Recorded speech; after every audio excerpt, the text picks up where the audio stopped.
Alhamdulillah. Sahabat Dikbud, tema webinar Silaturahmi Merdeka Belajar episode ke-11 ini adalah Guru Belajar dan Berbagi, Sukses Seleksi Aparatur Sipil Negara Pegawai Pemerintah dengan Perjanjian Kerja atau ASN PPPK. Beberapa waktu lalu, Kemendikbudristek secara resmi telah mengumumkan hasil ujian seleksi pertama guru honorer menjadi ASN PPPK tahun 2021.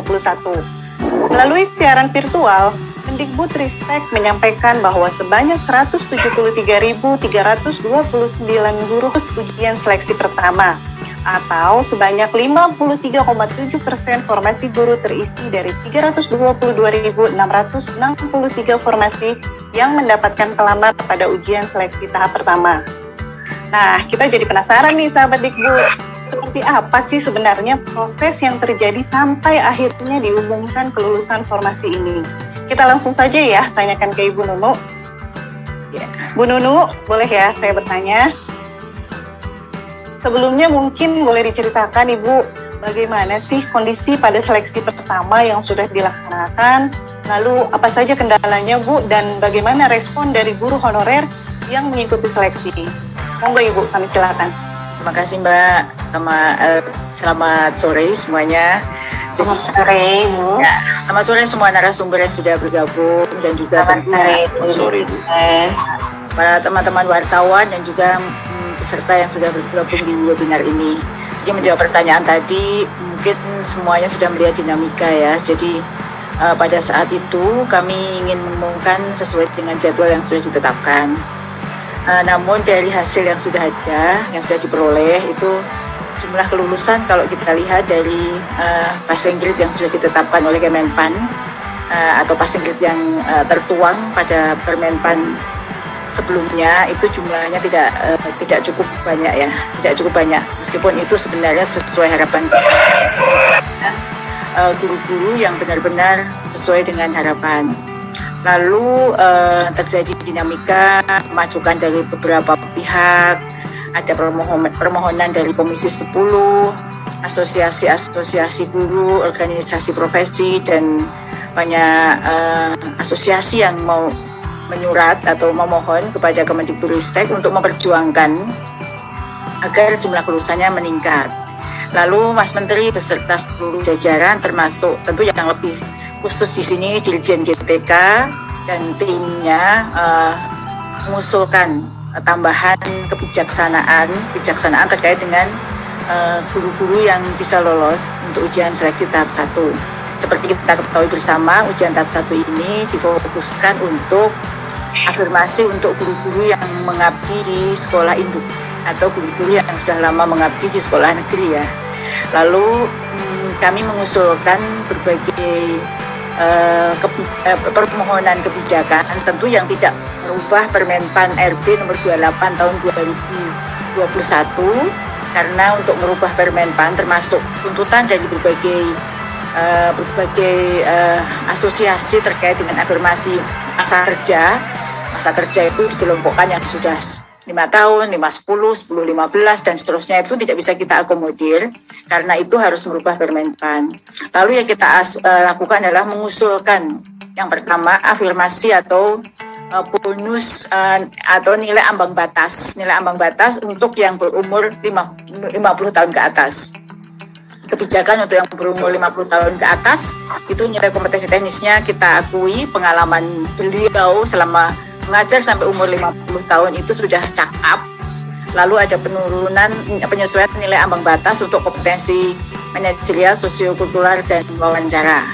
Lalu selebihnya kita berikan penyesuaian nilai ambang batas bagi seluruh peserta, jadi ini tanpa kecuali, agar semua guru honorer mendapatkan manfaat dari usulan dari Mas Menteri ini, yaitu penyesuaian nilai ambang batas ketiga, yaitu penyesuaian NAB nilai ambang batas sebesar 10 poin atau 50 poin, sehingga dari yang jumlahnya di bawah 100.000 yang lulus menjadi 173.000. Itu prosesnya ya. Jadi kita perlu waktu yang cukup lama hingga 2 minggu ya, dari pengumuman yang seharusnya direncanakan sampai yang baru lalu. Itu karena memang untuk bisa menetapkan hal ini menjadi sebuah Kemenpan yang terkait untuk yang tadi saya sebut terkait dengan penyesuaian nilai ambang batas itu tertuang dari usulan Kemendikbud itu diakomodir oleh Panselnas, dan tentu tidak serta-merta karena harus rapat Panselnas yang diketuai oleh BKN, sehingga muncullah keputusan Menteri Pendayaan Aparatur Negara dan Reformasi Birokrasi nomor 1169 tahun 2021 tentang pengolahan hasil seleksi kompetensi 1 dan penyesuaian nilai ambang batas seleksi kompetensi pengabdian kerja untuk JAFUM Hulu pada instansi daerah tahun anggaran 2021 itu Mbak prosesnya untuk seleksi kompetensi 1. Baik, cukup panjang ya Ibu ya. Terima kasih jawabannya sangat komprehensif Bu Nunu. Kemudian selanjutnya Bu, bagaimana mekanisme dari seleksi kedua rekrutmen guru ASN PPPK? Apakah ada perubahan yang berbeda dengan sebelumnya? Ya, baik, terima kasih. Kalau untuk penyusunan nilai ambang batas yang dikeluarkan tadi saya sebutkan ya, Permenpan 1169 tahun 2021, NAB 1, 2, 3, ada nilai ambang batas 1, 2, dan 3 itu akan dipakai untuk ujian kedua dan seterusnya. Sedangkan mekanisme ujian untuk ujian tahap 2 dan 3 itu tidak berubah sebagaimana yang tertuang dalam Permenpan RB nomor 28 tahun 2021 Mbak. Di situ sudah ada disebutkan dalam pasal-pasalnya, jadi sama sekali Permenpan, sehingga ujian mekanisme ujian kedua dan ketiga itu sama. Yang tertuang dalam pasal-pasal dalam Permenpan itu tidak dari mekanisme yang tertuang dalam Permenpan. Jadi dimulai dari mendaftar seleksi kembali yang sudah lulus ataupun lulus ambang batas tapi belum mendapatkan informasi, itu bisa mengikuti mendaftar lagi di SSC ASN BKN, lalu memilih formasi lagi. Jika yang dipilih itu mapel yang sama dan jenjang yang sama, maka nilai yang sudah diperoleh di ujian 1 yang sudah melebihi ambang batas itu masih bisa digunakan. Jadi bisa mengikuti. Kalau tidak, ujian 1 sudah lulus tadi diperhitungkan. Dengan catatan tadi ya, tidak serta-merta nilai ujian 1 langsung diperhitungkan, tetapi jika jenjang yang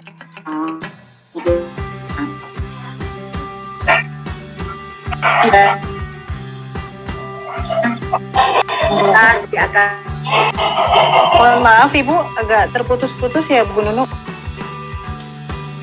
Jaringan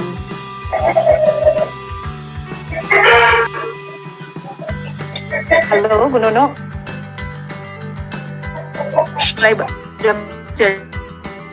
Masih terputus-putus Ibu, mohon maaf. Maaf saya ini semoga sekarang sudah stabil. Ya, sudah jelas Ibu. Ya, tadi sampai di mana ya? Jadi kalau nilai yang pertama itu masih bisa digunakan. Tadi sudah sampai di situ ya Mbak? Iya. Ya, nilai yang pertama ini banyak pertanyaan soalnya ke saya di Instagram pribadi maupun di laman guru P3K itu banyak pertanyaan. Apakah nanti ujian yang kedua itu nilainya bisa digunakan? Bisa, dengan catatan jenjang yang dipilih sama, kemudian mata pelajaran yang dipilih sama, tetapi tetap harus mendaftar lagi dan mendaftar lagi untuk sebagai bukti kita adalah peserta ujian kedua.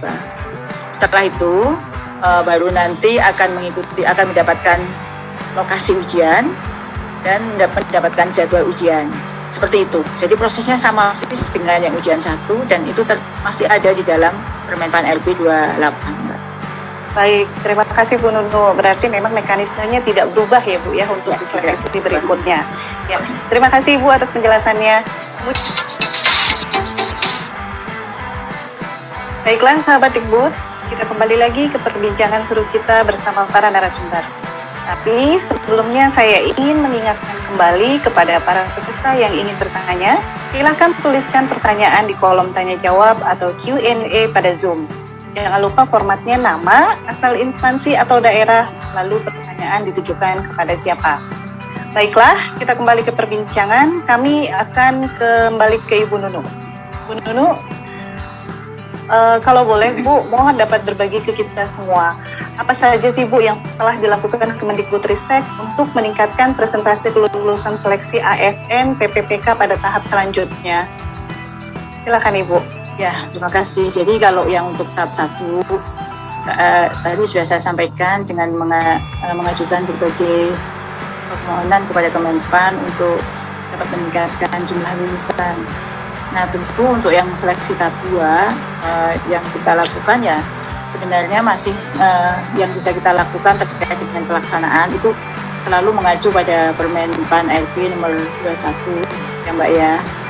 Namun kami juga menghimbau untuk bagi yang sudah lulus, yang belum lulus, yang akan ikut ujian tahap 2 dan tahap 3 itu terus belajar, meningkatkan diri.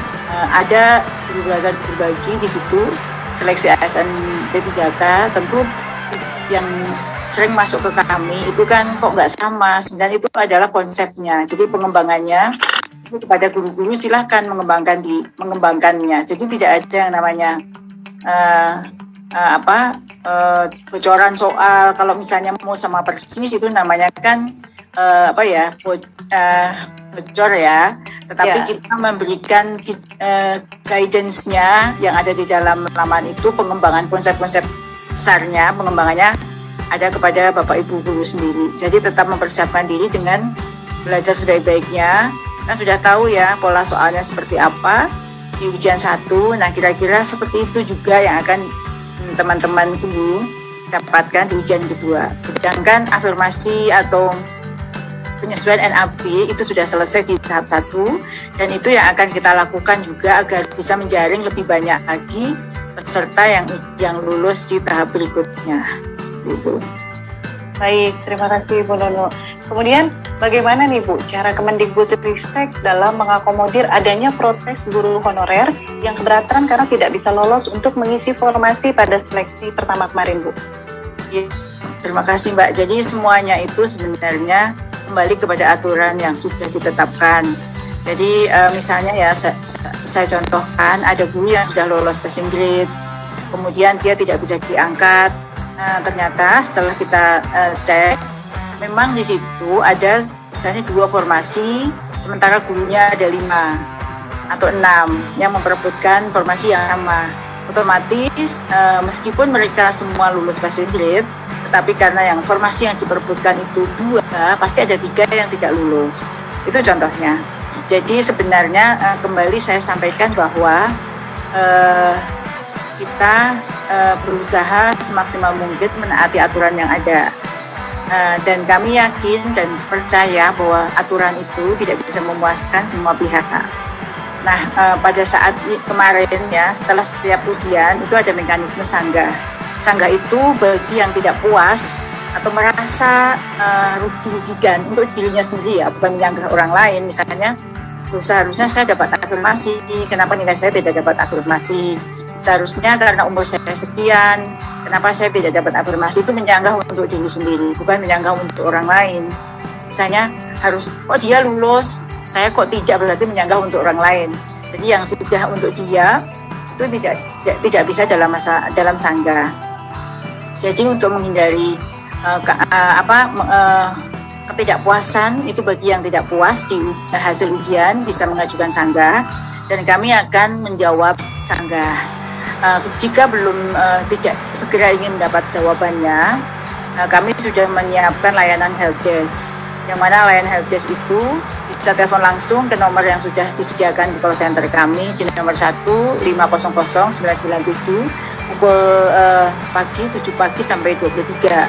Jika ada yang mungkin ditanyakan, saya tidak sempat menjawab, kemudian mungkin WA ke siapa tidak sempat menjawab, atau juga bisa melalui Telegram yang sudah tersedia dan juga bisa melalui portal bantuan di kontak di guru ppk.kemendikbud.go.id.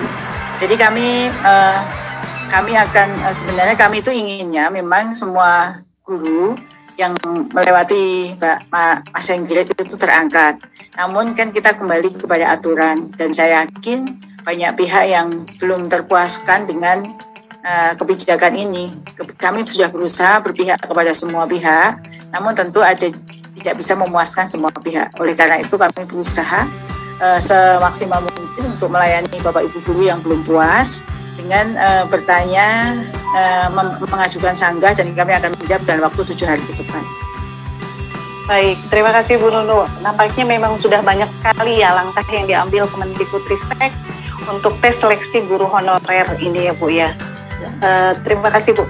Masuk ke sesi tanya jawab dengan para peserta. Di sini sudah banyak sekali pertanyaan yang masuk ke kami, namun ada 3 pertanyaan terpilih dari peserta webinar. Baik, kalau gitu langsung kami bacakan pertanyaannya. Pertama dari Rion Prianda untuk Ibu Nunu. Mohon informasi apakah di tahap 2 nanti masih memprioritaskan guru induk atau kembali melihat skor perolehan nilai yang tertinggi, karena memang banyak sekali informasi yang beredar. Mohon informasinya Ibu Nunu. Silakan Bu Nunu, mungkin bisa ditanggapi dulu pertanyaan pertama. Ya, baik Bu Rion, terima kasih untuk pertanyaannya. Ini pertanyaan banyak sekali mampir di akun Instagram pribadi saya.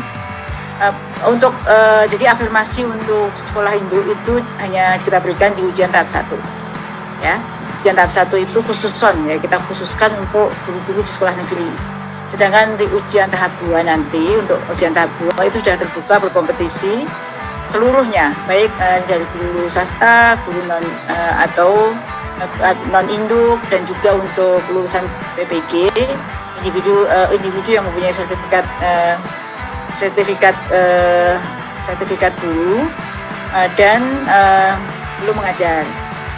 Kemudian, namun ada perbedaan dengan seleksi ketiga. Seleksi kedua ini boleh memilih sekolah lain bukan di sekolahnya sendiri, tetapi masih dalam satu daerah kewenangan. Jadi formasinya sudah berkompetisi dengan seluruhnya. Jadi kita melihat nilai tertinggi sebagaimana yang ada di dalam Permen. Seperti itu Mbak, untuk pertanyaan jawaban untuk yang pertama.